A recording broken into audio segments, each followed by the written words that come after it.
Assalamualaikum warahmatullahi wabarakatuh. Alhamdulillah pada kesempatan kali ini saya Dam Al-Asror nomor absen 21 dengan NIM 1262052125152 dapat menyampaikan tugas dari Bapak dosen Saiful Bahri SAG MPDI selaku pengampu mata kuliah dasar-dasar pendidikan.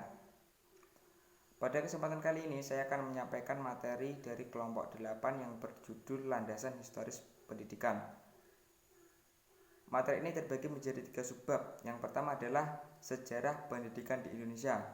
Yang pertama, pendidikan pada masa Portugis. Portugis datang ke Indonesia sekitar awal mula abad 16.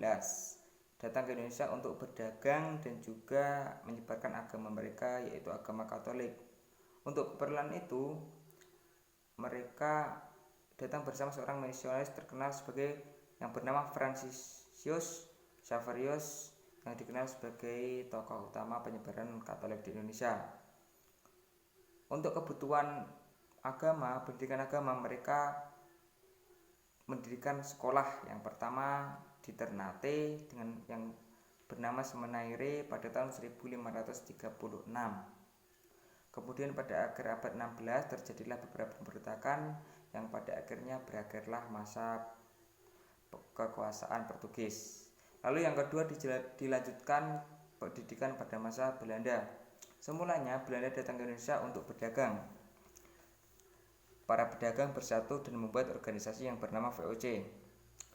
Di kemudian hari mereka berpikir untuk menyebarkan agama mereka karena maraknya agama Katolik yang sudah disebarkan oleh Portugis. Jadi mereka menyebarkan agama mereka yaitu agama Protestan. Untuk kebutuhan pendidikan agama tersebut mereka mendirikan sekolah yang pertama di Ambon pada tahun 1607. Kemudian di Jawa yang pertama di Jakarta tepatnya pada tahun 1617. Yang ketiga adalah pendidikan pada masa Jepang. Karena Jepang pada saat itu adalah sedang berperang, jadi mereka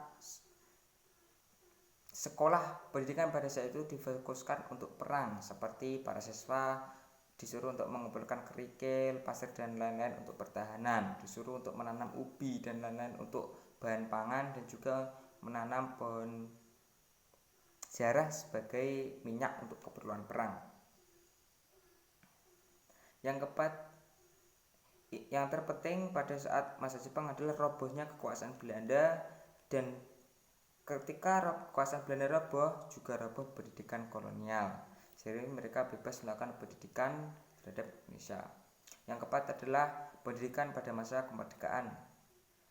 Setelah merdeka, pendidikan hanya fokus untuk mengangkat orang yang berjasa seperti Ki Hajar Dewantara sebagai Bapak Pendidikan Indonesia, Muhammad Syafi'i, dan Mr. Suwandi. Yang kelima adalah pendidikan pada masa Orde Baru.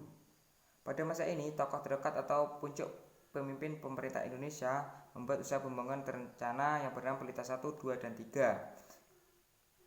Pada Pelita 1, pendidikan dikembangkan satu rencana dengan keuangan. Oleh karena itu, dapat didirikan SD Imperius untuk mengangkat guru-guru dan untuk mencetak buku. Yang keenam adalah pendidikan pada masa reformasi, yaitu pada masa Habibie, kurikulum 1944, sempurnakan Gus Dur, dan seterusnya. Sebab yang kedua, yaitu perkembangan sistem pendidikan nasional dari masa ke masa. Sampai sekarang terjadi 11 kali perubahan.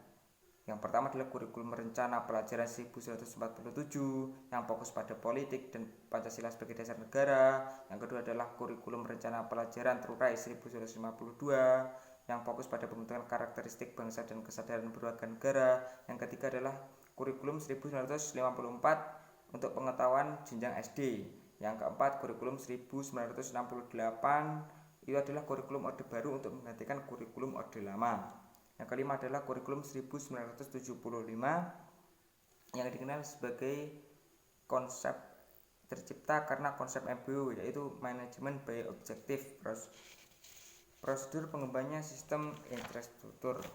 Yang keenam adalah kurikulum 1984 atau penyempurna kurikulum sebelumnya. Model belajar kurikulum ini dinamakan secara belajar siswa aktif atau CBSA. Yang ketujuh adalah kurikulum 1994 dengan suplemen kurikulum 1999. Kombinasi kurikulum sebelumnya dikritik karena sangat membebani siswa dan disebut kurikulum yang sangat padat. Yang kedelapan adalah kurikulum berbasis kompetensi atau yang disebut dengan KBK pada 2004. Kurikulum ini mengganti kurikulum sebelumnya yang terdiri dari 3 unsur penting, yaitu spesifikasi berbagai indikator evaluasi, yang kedua pengembangan pembelajaran, dan ketiga pemilitan kompetensi yang sesuai.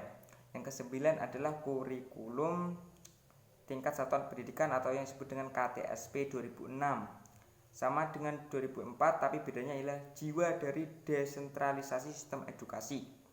Yang ke-10 adalah kurikulum 2013. Ini adalah untuk mengganti kurikulum sebelumnya. Terdiri dari 3 aspek penilaian, yaitu sikap dan perilaku, kedua keterampilan, dan ketiga pengetahuan. Yang terakhir, yang ke-11 adalah kurikulum 2015, yaitu penyempurna dari kurikulum sebelumnya dan juga sekaligus gabungan dari kurikulum 2013 dan KTSP. Subbab yang ketiga yaitu isu-isu problematika dalam historis pendidikan. Masalah pendidikan misalnya antara lain itu banyak sekali, antara lain kurangnya biaya untuk menyelenggarakan pendidikan di sekolah-sekolah, kurikulumnya sudah usang. Yang ketiga, terasingnya sekolah dari masyarakat. Yang keempat, masalah drop out siswa. Yang kelima, moral para guru yang merosot. Yang keenam, banyak tamatan sekolah yang tidak mendapat pekerjaan. Dan yang terakhir, banyak anak yang tidak dapat ditampung di sekolah.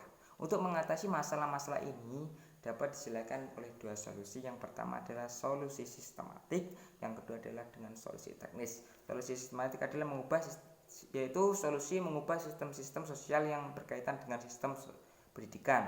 Yang kedua adalah sistem teknis, yaitu sistem yang menyangkut hal-hal teknis yang terkait langsung dengan pendidikan.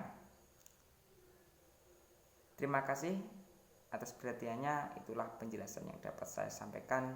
Bila banyak kekurangan dan kesalahan mohon maafkan, karena bila ada kelebihannya itu berasal dari Allah, dan bila banyak kekurangan itu berasal dari diri saya sendiri. Saya akhiri, wabillahi taufiq wal hidayah wal inayah. Assalamualaikum warahmatullahi wabarakatuh.